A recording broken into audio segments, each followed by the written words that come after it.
Hello again. We are Chris Lee and Chase Robinson here to preview South Alabama's trip to LSU, 6:45 Central on the SEC Network. LSU is about a 20.5-point favorite as of Monday afternoon. Over under on that game, 65. Implied final score, LSU 43, South Alabama 22. Now, my model has got LSU as just a 15.5-point favorite. So that's interesting. That's 5 whole points of difference.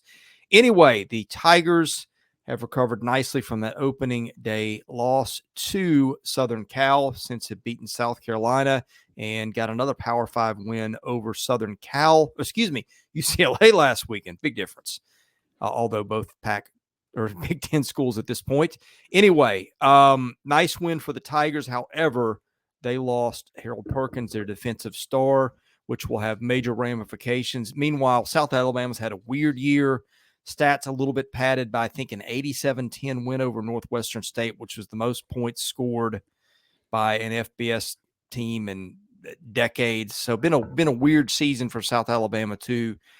I know you have a little familiarity with South Alabama. How do you size this one up? Yeah, I mean, you mentioned it. South Alabama has been up and down. I mean, I cover them in state, and Gio Lopez, their quarterback, he's fun to watch. But yeah, the way the season has gone, you mentioned that 87-point win over Northwestern State. That was a team, they didn't even finish their season last year. They had a player pass away, and so they didn't finish their year last year, and so they're kind of rebuilding that program. And so you can kind of take that game for what it's worth, but they've been in some competitive games. The loss to Ohio, I think, was they didn't have their quarterback Gio Lopez, and that one I think it could have looked much different. They had some costly turnovers in their game against North Texas, and then the App State win for South Alabama was really good last Thursday night. They played probably their best game of the season and got it done 48-14. So this is not a bad South Alabama team.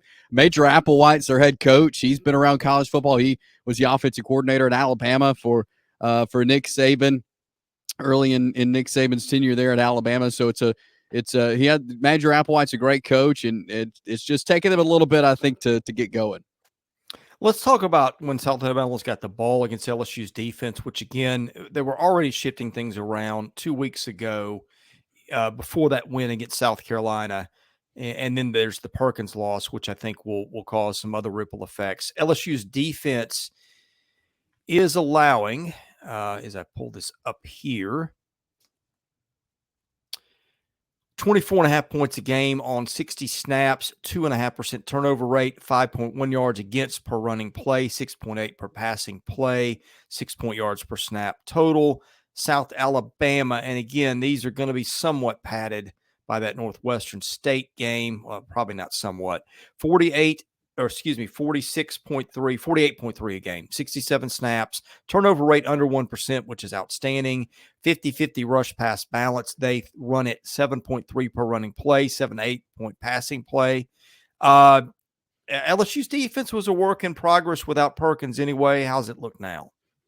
Yeah, I mean, I really hate to see Perkins go down.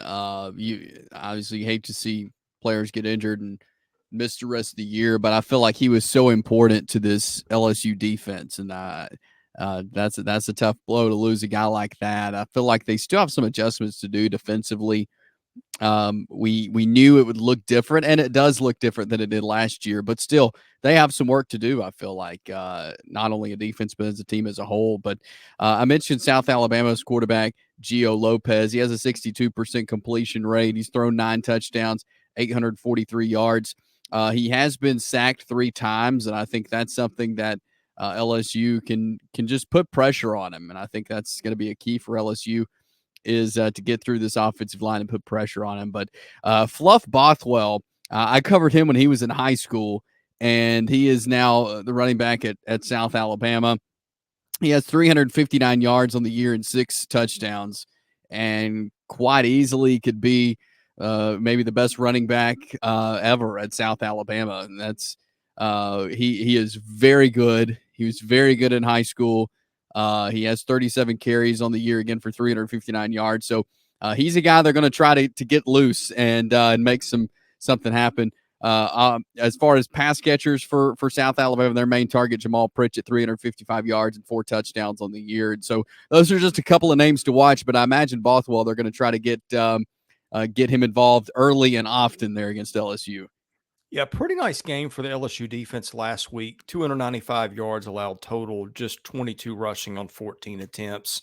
Blake Baker, a really good defensive coordinator. And again, it started to tweak some things before the Perkins injury. We'll see what that's like. Before we get to this side of the matchup, reminder, we are brought to you by BetOnline, the world's most trusted betting platform and your number one source for everything football. It has every stat, every matchup, even live odds and spreads to bet on during the games. Think you know your stuff. Get in on our $200,000 mega contest. Pick 5 games against the spread every week for your chance at weekly prizes and a share of $200,000 when the game's over. Head on over to our online casino. Get in on a game of blackjack or poker or unwind with one of over 150 slots games. Head to the website today to get in on all the action. Bet online. The game starts here. Okay, Chase, the LSU offense, I think it's been humming along nicely of late. I think Garrett Nussmeier doing a really good job as their quarterback. We have noted they've got a number of good targets. They've got maybe the best pass catching tight end in the SEC in Mason Taylor, certainly one of the better receivers in Kyren Lacy.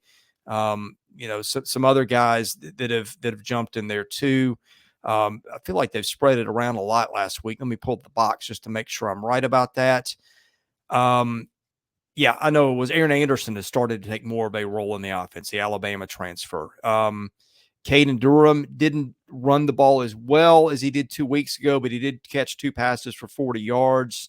They had 9 completions to 9 different receivers last week. Point I'm making here is this is starting to be a little bit of a well-rounded offense. Yeah, Josh Williams lead them in rushing last week. So again, a lot of names of guys getting on the stat sheet for LSU, which of course has got franchise tackles on both the left and right sides, which always helps.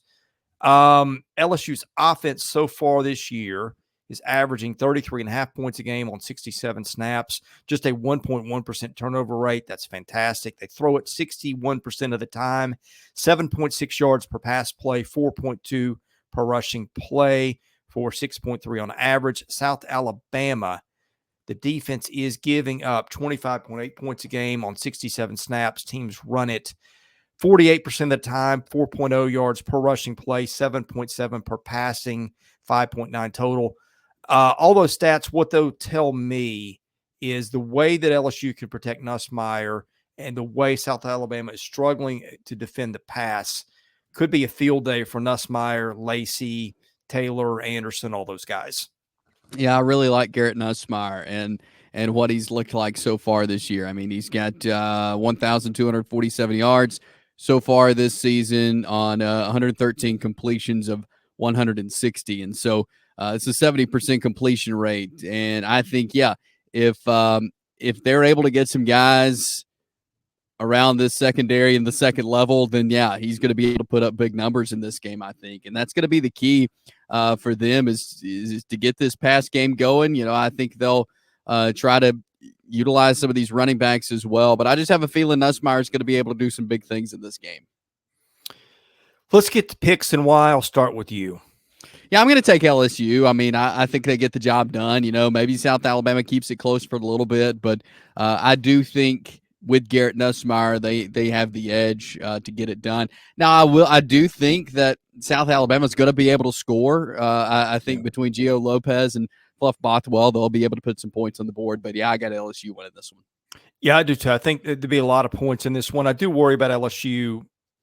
I don't know if hangover is the word, but not having Perkins, all the transition and troubles already on defense against a team. It's already lost its best lineman. I think we're concerned there, but I think this offense could put up a lot of points. South Alabama is going to have a hard time defending that. I think LSU wins double digits, but I could see South Alabama keeping this close for a half. All right, we'll wrap it up later that night. As we do, hit that subscribe button, hit the like button, enable your notifications, advertising inquiries, caroline.smith at southeastern14.com.